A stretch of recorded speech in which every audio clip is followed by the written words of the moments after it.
ओम शांति। 1 अप्रैल 2026। बाप दादा के मधुर महावाक्य। मीठे बच्चे, बाप जो है जैसा है तुम बच्चों में भी नंबरवार पहचानते हैं।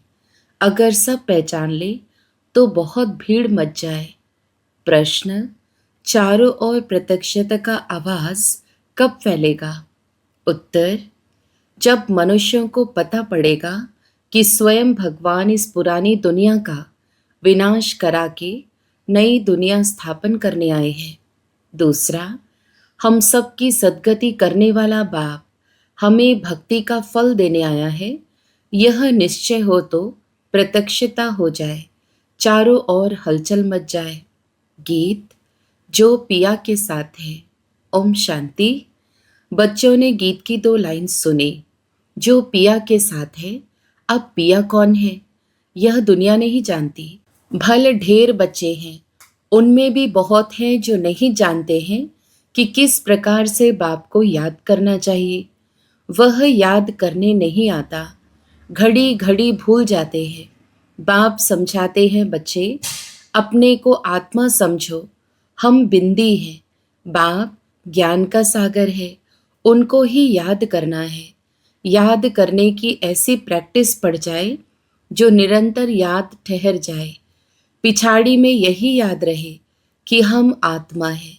शरीर तो है, परंतु यह ज्ञान बुद्धि में रखना है कि हम आत्मा हैं। बाप का डायरेक्शन मिला हुआ है। मैं जो हूँ उस रूप में कोई विरला याद करते हैं।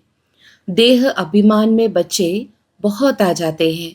बाप ने समझाया है, कोई को भी जब तक बाप का परिचय नहीं दिया है तब तक कुछ भी समझ नहीं सकेंगे। पहले तो उनको यह मालूम पड़े कि वह निराकार हमारा बाप गीता का भगवान है।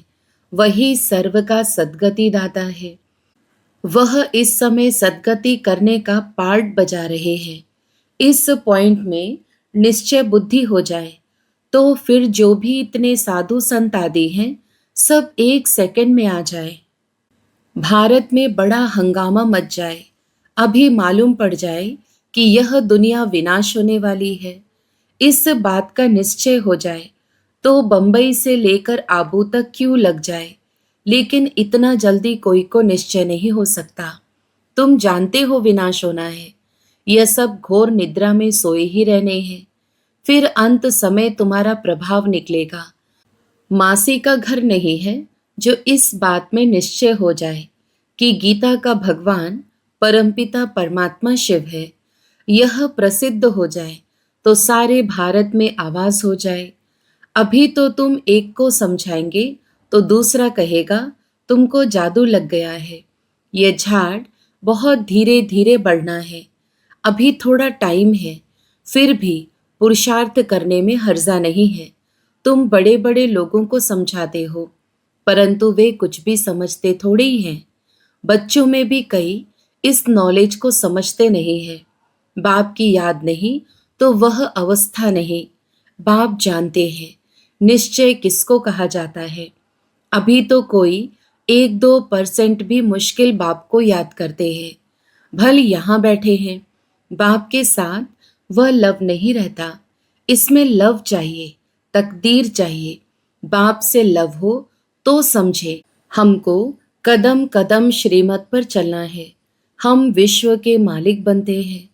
आधा कल्प का देह अभिमान बैठा हुआ है, सो अब देही अभिमानी बनने में बड़ी मेहनत लगती है। अपने को आत्मा समझ मोस्ट बिलीवेड बाप को याद करना मासी का घर नहीं है। उनके चेहरे में ही रौनक आ जाए। कन्या शादी करती है, जेवर आदि पहनती है तो चेहरे में एकदम खुशी आ जाती है, परंतु यहाँ तो साजन को याद ही नहीं करते तो वह शक्ल मुरझाई हुई रहती है। बात मत पूछो। कन्या शादी करती है तो चेहरा खुशनुमा हो जाता है। कोई की तो शादी के बाद भी शक्ल मुर्दे जैसी रहती है। किस्म किस्म के होते हैं। कोई तो दूसरे घर में जाकर मूंछ पड़ती है। तो यहाँ भी ऐसे है। बाप को याद करने की मेहनत है। यह गायन अंत का है कि अतीन्द्रिय सुख गोपी वल्लभ के गोप गोपियों से पूछो। अपने को गोप गोपी समझना और निरंतर बाप को याद करना, वह अवस्था होनी है। बाप का परिचय सबको देना है। बाप आया हुआ है, वो वर्षा दे रहे हैं, इसमें सारी नॉलेज आ जाती है। लक्ष्मी नारायण ने जब 84 जन्म पूरे किए, तब बाप ने अंत में आकर उन्हों को राजयोग सिखाकर राजाई दी। लक्ष्मी नारायण का यह चित्र है नंबर 1। तुम जानते हो उन्होंने आगे जन्म में ऐसे कर्म किए हैं, वह कर्म अब बाप सिखला रहे हैं। कहते हैं मन मना भव, पवित्र रहो, कोई भी पाप मत करो, क्योंकि तुम अभी स्वर्ग के मालिक पुण्य आत्मा बनते हो। आधा कल्प माया रावण पाप कराती आई है। अब अपने से पूछना है, हमसे कोई पाप तो नहीं होता है, पुण्य का काम करते रहते हैं, अंधों की लाठी बने हैं। बाप कहते हैं मन मना भव। यह भी पूछना होता है कि मन मना भव किसने कहा? वह कहेंगे श्री कृष्ण ने कहा। तुम मानते हो परमपिता परमात्मा शिव ने कहा। रात दिन का फर्क है। शिव जयंती के साथ है गीता जयंती, गीता जयंती के साथ श्री कृष्ण जयंती। तुम जानते हो हम भविष्य में प्रिंस बनेंगे। बेगल टू प्रिंस बनना है, यह एम ऑब्जेक्ट ही राजयोग की है। तुम सिद्ध कर बताओ कि गीता का भगवान श्री कृष्ण नहीं था, वह तो निराकार था। तो सर्वव्यापी का ज्ञान उड़ जाए। सर्व का सद्गति दाता पतित पावन बाप है। कहते भी हैं कि वह लिबरेटर है, फिर सर्वव्यापी कह देते। जो कुछ बोलते हैं समझते नहीं हैं। धर्म के बारे में जो आता है बोल देते हैं। मुख्य धर्म है 3। देवी देवता धर्म तो आधा कल्प चलता है। तुम जानते हो बाप ब्राह्मण देवता क्षत्रिय धर्म स्थापन करते हैं। यह दुनिया नहीं जानती, वह तो सत्युग को ही लाखों वर्ष कह देते हैं। आदि सनातन देवी देवता धर्म है सबसे ऊंचा, परंतु यह अपने धर्म को भूल इरिलीजियस बन पड़े हैं। क्रिश्चियंस लोग अपने धर्म को नहीं छोड़ते। वह जानते हैं क्राइस्ट ने हमारा धर्म स्थापन किया था। इस्लामी, बौद्धी, फिर क्रिश्चियन, यह है मुख्य धर्म। बाकी तो छोटे छोटे बहुत है। कहाँ से वृद्धि हुई यह कोई नहीं जानता। मोहम्मद को अभी थोड़ा समय हुआ है। इस्लामी पुराने हैं, क्रिश्चियन भी मशहूर है। बाकी तो कितने ढेर हैं। सबका अपना अपना धर्म है, अपना भिन्न भिन्न धर्म, भिन्न भिन्न नाम है, तो मूंझ गए हैं। यह नहीं जानते कि मुख्य धर्म शास्त्र ही 4 हैं। इसमें डेटिज्म, ब्राह्मणिज्म भी आ जाते हैं। ब्राह्मण सो देवता, देवता सो क्षत्रिय, यह किसको पता नहीं। गाते हैं ब्राह्मण देवताय नमः। परम पिता ने ब्राह्मण देवता क्षत्रिय धर्म की स्थापना की।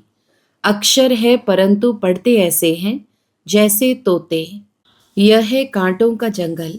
भारत गार्डन ऑफ फ्लावर था, यह भी मानते हैं, परंतु वह कब, कैसे, किसने बनाया, परमात्मा क्या चीज़ है, यह कोई नहीं जानते।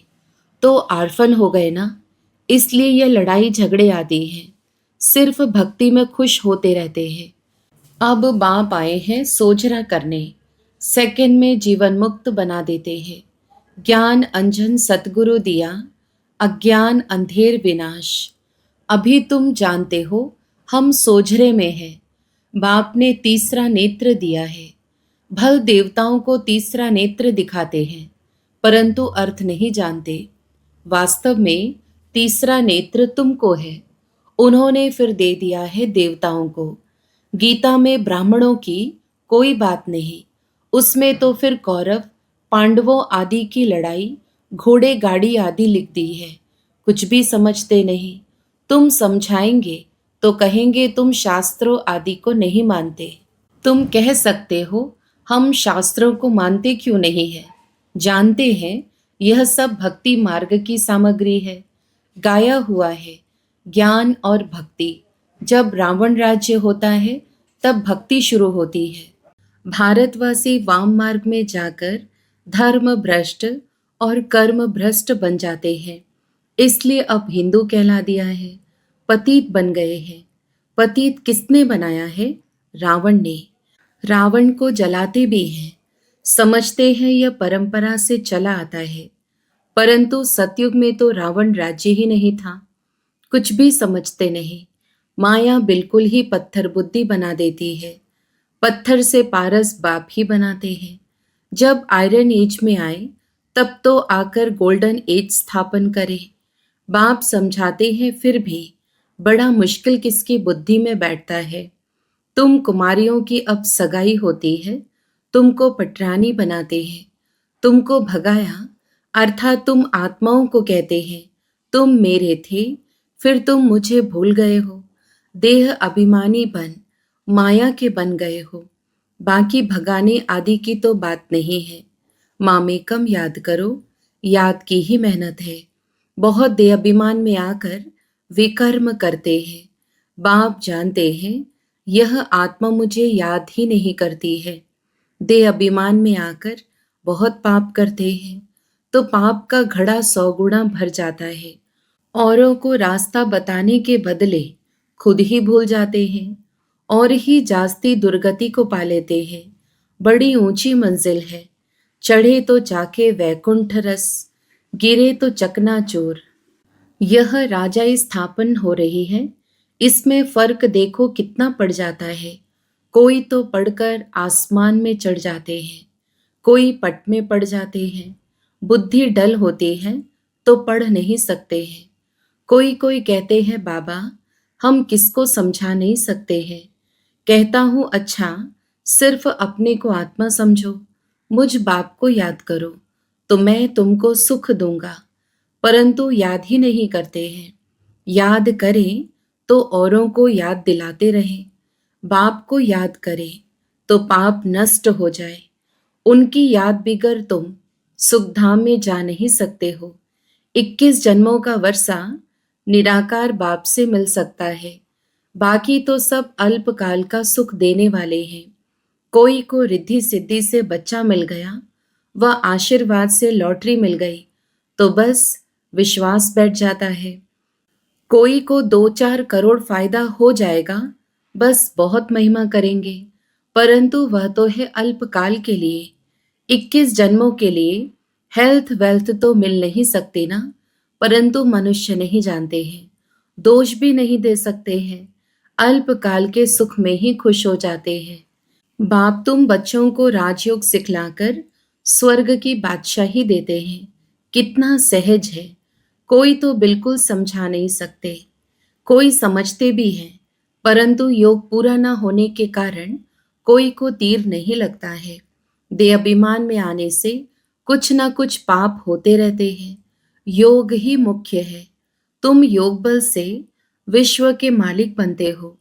प्राचीन योग भगवान ने सिखाया था, ना कि श्री कृष्ण ने। याद की यात्रा बड़ी अच्छी है। तुम ड्रामा देख कर आओ तो बुद्धि में सारा सामने आ जाएगा। कोई को बताने में टाइम लगेगा। यह भी ऐसे है, बीज और झाड़, यह चक्र बड़ा क्लियर है। शांति धाम, सुख धाम, दुख धाम, सेकंड का काम है ना, परंतु याद भी रहे ना। मुख्य बात है बाप का परिचय। बाप कहते हैं मेरे को याद करने से तुम सब कुछ जान जाएंगे। अच्छा, शिव बाबा तुम बच्चों को याद करते हैं, ब्रह्मा बाबा याद नहीं करते हैं। शिव बाबा जानते हैं हमारे सपूत बच्चे कौन कौन हैं। सर्विसेबल सपूत बच्चों को तो याद करते हैं, यह थोड़े ही किसको याद करेंगे। इनकी आत्मा को तो डायरेक्शन है, मामेकम याद करो। अच्छा, मीठे मीठे सिकी लधे बच्चों प्रति माता पिता बाप दादा का याद प्यार और गुड मॉर्निंग। रूहानी बाप की रूहानी बच्चों को नमस्ते।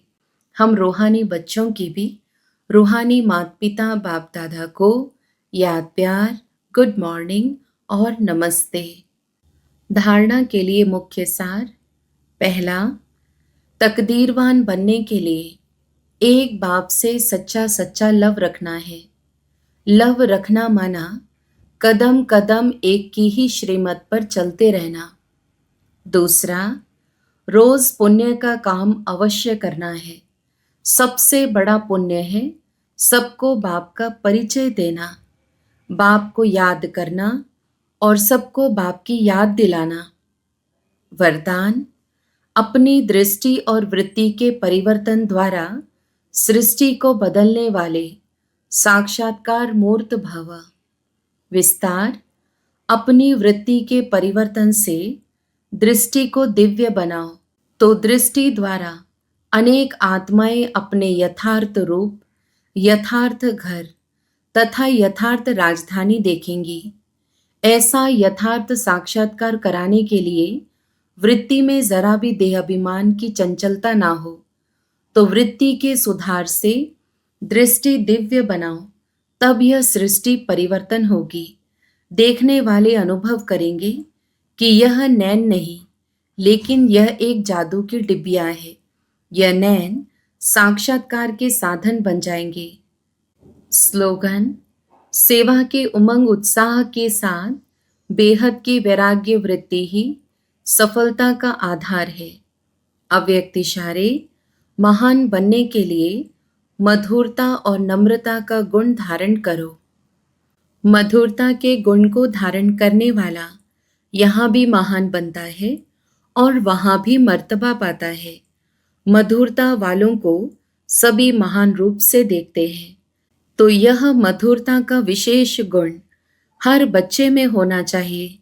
मधुरता की मधु जिनके साथ है, उन्हें हर कार्य में सफलता ही सफलता है। उनके जीवन से असफलता मिट जाएगी। अच्छा, ओम शांति।